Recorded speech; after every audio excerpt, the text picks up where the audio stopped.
ito ng mahal na Birhen ng Aranzazu ay nasa pangangalaga ni Ginoong Dave Anderson Axelan mula sa bayan ng San Mateo, Rizal. Ang imaheng ito ay bunga ng kanyang pagsisikap. Ang kanyang debosyon sa mahal na Birhen ng Aranzazu ay nagsisilbing gabay sa mga pagsubok ng buhay na nagdadala sa kanya sa ating Panginoong Jesucristo. Ang imahen sa kanilang pangangalaga ay nabuo noong 2012. Mahal na Birhen ng Aranzazu, ang makabagong Eva. Ipanalangin mo kami. Tagapangalaga, Dave Anderson Axelan. Ave, Ave! Viva la Virgen! Ikasyam na karosa. Ang imaheng ito ng Birhen ng Aranzazu ay orihinal na nasa pangangalaga ni Ginong Ray Balcos na ginamit bilang isang mga official replica sa parokya at gambana ng Birhen ng Aranzazu taong 2010 hanggang 2016. Sa kasalukuyan, ito ay nasa pangangalaga ni Ginong Dave Anderson Axelan at pamilya. Kasama ng imaheng ito ay ang isa pang imahe ng Birhen ng Aranzazu na hango sa orihinal na nakaupong imahe ng mahal na Birhen sa Oñate, Espanya. Kasama din ang imahe ng 4 na pundador na sumasakisat sa sumusunod. San Agustin sa mga Agustino na una na nagdalang Krisyanismo sa bayan ng San Mateo. San Ignacio de Loyola sa mga Jesuita na nagdala ng debosyon sa Birhen ng Aranzazu sa bayan ng San Mateo. San Francisco de Assis sa mga Franciscano na tagapangalaga ng Basilika sa Oñate, Espanya. At Santo Domingo sa mga Dominicano na may natatanging debosyon sa Birhen ng Aranzazu sa Letran, Manila. Ang mga imahen ng mahal na Birhen ng Aranzazu na nasa kanyang pangangalaga ay patunay na kanyang debosyon na nagsimula noong siya'y bata pa at nagbunga ng paglilingkod bilang kasapi ng Cofradia de Nuestra Señora de Aranzazu at Shrine Ministry. Ang imahen sa kanilang pangangalaga ay nabuo noong 2009. Mahal na Birhen ng Aranzazu, ang tumugon sa balita ng anghel. Ipanalangin mo kami. Tagapangalaga, Axelan and Cruz family. Ave, Ave! Viva la Virgen!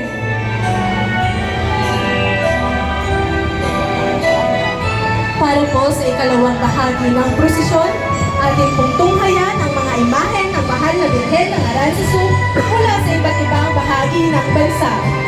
Ang mga imahen ay nakasunod-sunod ayon sa taon kung kailan sila nabuo. Ikasampung karosa. Ang imahe na ito ng mahal na Birhen ng Aranzazu ay nasa pangangalaga ni Ginoong King Maginang at pamilya mula sa lungsod ng Pasig. Ang debosyon sa mahal na Birhen ng Aranzazu sa Santolan, Pasig ay isang mahalagang pagpapahayag ng pananampalataya at pakikisa sa gitna ng mga pamilya at mga kaibigan. Higit rin dito ay ang mga kwento ng mga panalangin at kahilingan na nasagot sa pamamagitan ng mahal na Birhen ng Maria. Ang debosyon sa mahal na Birhen ay nagtataguyod ng pagkakaisa at suporta sa gitna ng mga miyembro ng komunidad, lalo na sa mga oras ng pangangailangan, personal man o kolektibo. Nagtitiwala ang mga pamilya at mga kaibigan kay Maria bilang isang mapagkalingang ina na maaaring tumulong, magbigay ginhawa at magbigay ng pag-asa sa kanilang mga buhay. Sa kabuuan, ang debosyon sa mahal na Birhen ng Aranzazu sa Santolan ay isang buhay na pagpapahayag ng pananampalataya ng mga Katolikong Pilipino na matatagpuan sa mga tradisyon ng pananampalataya, komunidad at debosyon sa mahal na Birhen Maria. Ito ay patuloy na pinagmumula ng lakas at inspirasyon para sa mga pamilya at kaibigan na nagkakaisa upang parangalan si Maria at hilingin ang kanyang tulong sa kanilang mga buhay. Ang imahen sa kanilang pangangalaga ay nabuo noong 2021. Kasama po natin ngayon ang delegasyon mula sa parokya ng Santo Tomas Villanueva Parish ng Santolan, Pasig City sa pangunguna ni King Maginang at pamilya, mga mananayaw ng buting, Santo Tomas Villanueva Parish Altar Servers, Team Galgal, CDS, 19th Percussion Ensemble at ang ACP Squadron of Our Lady of Perpetual Help School. Mahal na Birhen ng Aranzazu Su, ang yumurok sa ulo ng ahas, Ipanalangin mo kami. tagapangalaga, King Magina at pamilya. Ave, Ave! Viva la Virgen! Viva! Kalabing-isang karosa. Ang imahe na ito ng mahal na Birhen ng Aranzazu ay nasa pangangalaga ni Che Madrid at Brian Paul Meriales mula sa lungsod ng Marikina.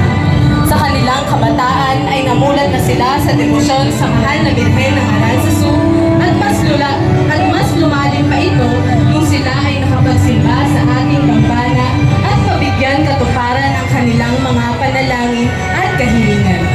Dahil dito, sila ay nagpagawa ng imahe ng mahal na Birhen ng Aranzazu kay Ginong Ian Vicente ng Balanga, Bataan noong taong 2020 upang maging kasangkapan sa pagpapalaganap sa debosyon sa mahal na Birhen sa pamamagitan ng paglahok sa mga Marian exhibits, mga prosesyon, at may tuturing din ito na ito ang kauna-unahang imahe ng mahal na Birhen ng Aranzazu sa lungsod ng Marikina. Ang delegasyon ay pinangungunahan ng tagapangalaga na si Che Madrid at Brian Paul Meriales, kasama ang Knights of San Mateo Band at ang kanilang dama na si Princess Meriales, Siete Pares, Garnet Banawe Eagles Club at mga kaibigan mula sa Marikina, Tondo, Malabon at Quezon City. Lubos ang aming pasasalamat kay dating Kapitan Ginong Gary Lingco at pamilya sa pagpapahiram ng karosa. Kasama sa delegasyon ay ang San Mateo ME at MSK of Our Lady of Manawag Patiis. Mahal na Birhen ng Aranzazu, ang Birhen ng Campanilla. Ipanalangin mo kami. Ave, Ave! Viva la Virgen!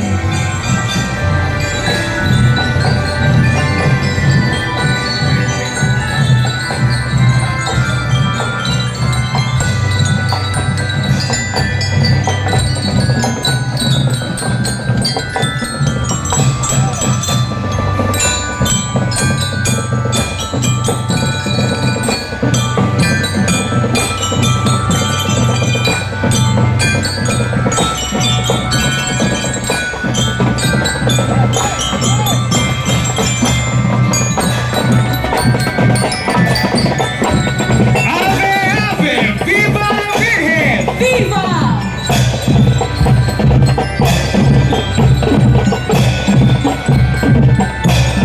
Ikalabing-dalawang karosa. Ang imahe na ito ng mahal na Birhen ng Aranzazu ay nasa pangangalaga ng pamilya Gavilan mula sa lungsod ng Mandaluyong.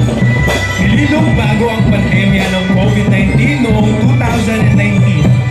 Mula pa sa murang edad, naging debosyon na ng Ginoong Gavilan at ng pamilya sa mahal na Birhen ang pinaghugutan ng pag-asa ng marami sa gitna ng pandemya.